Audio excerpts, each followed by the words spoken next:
So in this circle, tell me the people who you were very, very closest to. Give me a name.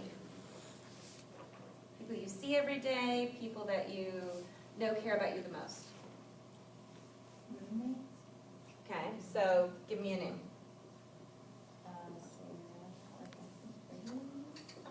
So maybe Sarah. There's your mom. Who else do you rely on, do you know, that loves you, is closest to you? Siblings? So give me a sibling name. Jen. Okay, so these are the people that are closest to you, right?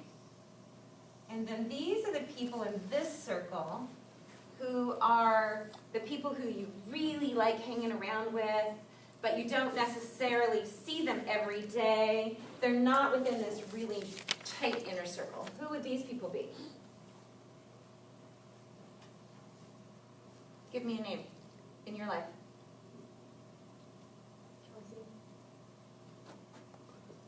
Who else? Scotty.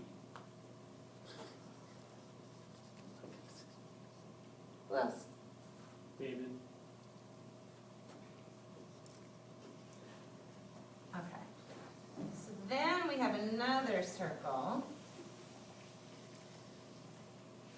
And these are the people that maybe you pay to be in your life. So such as a therapist. Who else is there? Professor. Who else? Personal trainer.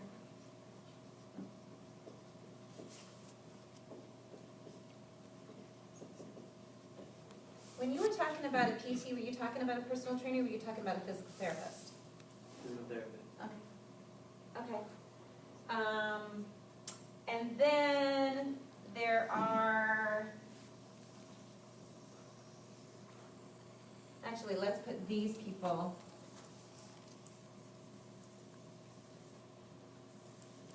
on this outer one.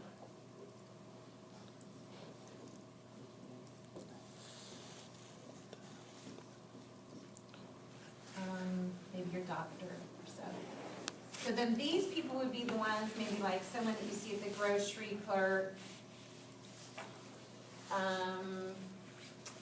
people that maybe you see at church, those kind of people. You know, care about you, but they're not necessarily the closest with you. So the reason why inclusion is important is that if someone is excluded and they are put into a life skills classroom, they're in homes, whatever, like that, those kind of things. As soon as these people are gone, there aren't any of these people. The only people that are going to be left, really, will be the people that are paid to be in their lives.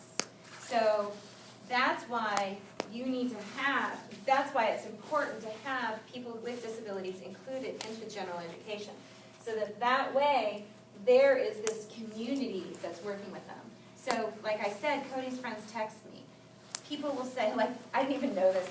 I was at home working and someone texted me and said, or posted a picture, something like that, and said, just saw Cody Sullivan at the Veterans Day parade or whatever it was. He was marching in it.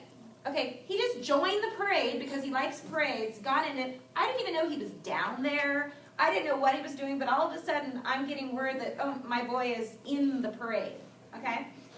Yeah, so funny. So the other thing for you to keep in mind is this, with people with disabilities, and we all have disabilities, this part right here is the disability. Everything else is the same. So keep that in mind when you're working with people with disabilities. Okay? It's just a little teeny slice of the pie. So my disability is the fact that I am extremely direction challenged. Okay, anybody else like that? Yeah. I mean, I can go to the same place over and over again, and then I don't go to that place for a couple months, and then I have to look up how to get there again, or things like that. Okay, so we all have something that there's a deficit in, okay? So it's looking at the fact that we all have something. We're out there. So bike first came into play because Cody was 10. He was 100 pounds. And the other kids were learning how to ride bikes. And have you ever tried to teach somebody how to ride a bike? Some of you? Okay. It is so hard. It's unbelievably hard, difficult. So you have this 100-pound 10-year-old. You have a bike, and typically what people do is they're trying to hold the handlebar and you're trying to hold, the seat, and it's super hard. So my husband was like, let's get Cody an adult trike. And I'm like, no, we're not going to give our son an adult trike when all of his friends are riding bicycles. That's just going to knock him down even further socially. It's not going to happen. So I said, I'll do it. And so I tried and couldn't because it was just too hard. So one night I was sitting on the couch, I'm having a glass of wine, and I'm looking through my source, which is People Magazine, and I found this article, and I'm like, oh my gosh, there are adapted bikes out there that teach people with disabilities how to ride. And so Cody was going to his speech language pathology appointment when he was 10, and there was this lady who's sitting in the entryway and with me, and I only chatted with her casually, and I said, so, I'm starting a bike clinic. I'd like you to help me. she goes, okay. And so that's how we founded Bike First. And that was 9 years ago, I think. So this year we're actually changing our bikes that we're using. But I'm going to show you the Bike First video. Cody, the first year, learned how to ride a bike.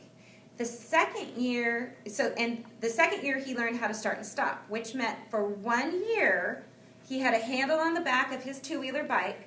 I ran behind him at either a 6-minute mile or a 12-minute mile, never knowing when he was going to slam on the brakes. Okay? So then after that second year, he just rides everywhere. So here's the video. Will someone get the lights, please?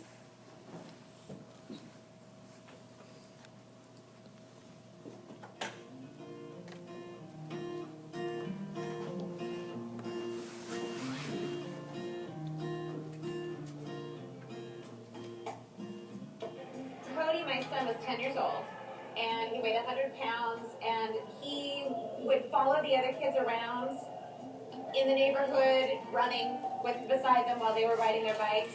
So my husband wanted to put him on a tricycle, and I said, no, we're not going to put him on a tricycle. I'm going to teach him how to ride a bike.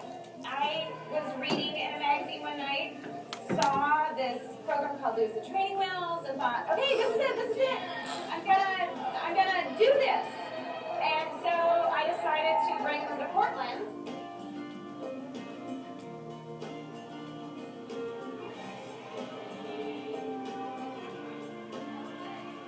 And I found this experience to be extremely rewarding because you watch these kids who come in who have these disabilities and they can't do things that other kids can. From day 1 all the way to day 5, they're so tremendously focused and they work so hard, and their faces brighten up every time they realize that they're doing so well. Show no interest in normal times. From the outside, you can see their improvement and kind of overall, but being able to work with the individuals and to begin to figure out what helps them individually and where they struggle, because you see them fall and you see them fail a little bit, but you also see their smile when they feel proud of themselves, as it keeps them coming back every year. This is huge. I'm very, very excited, very pleased that we came here and got him in this program. When you see your kid that you're working with get on 2 wheels and their smile is so big, going from ear to ear, you can't help but think of anything except that moment. And it's just, words can't even describe it. It's just so amazing.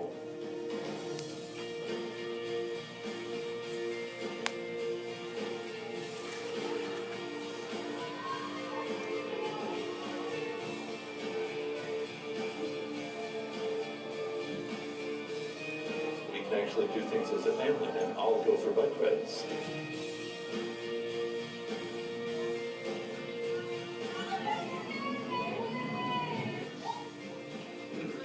Our job here is to teach individuals with disabilities how to ride typical bicycles. Nonetheless, the bigger picture is one of compassion and teaching us, the volunteers and the sponsors, and then it's the ripple effect that they go out and they spread this compassion and they're not afraid of people with disabilities and they're open-minded and they transfer that to other people. And so it's the spirit of community. It's the big picture is compassion and understanding.